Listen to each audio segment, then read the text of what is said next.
ኢትዮጵያ ሲያምርባት አይንም የሚቀላ ህዳሴ ሲያልቅ ምን ያስፈልጋል ህዳሴ ከሰው ያጣላናል የሚል የባህር በር ጥያቄ ሲነሳ የሚሸማቀቅ የሚያፍር ደፈር ብሎ 130 ሚሊዮን ህዝብ ያስፈልገዋል ለማለት የሚተናነቀው ለኢትዮጵያ ጥቅምና ብልጽግና ከጎኗ መቆም መድከም የማይሻ የማይፈልግ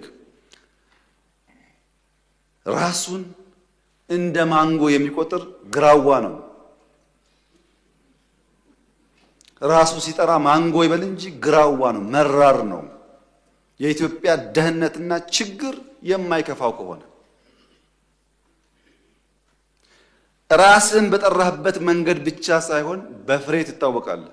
እኛ ልክ በፍሬያችን የምንታወቀው ማለት ነው። በከተማ ኮሪደር፣ በገጠር ኮሪደር፣ በስንዴ እርሻ፣ በግሪን ሌጋሲ እንደምንታወቀው አናውቅም ካላችሁ ጠይቁ። ዩኤንን በስንዴ ሸልሞናል፣ በግሪን ሌጋሲ ሸልሞናል።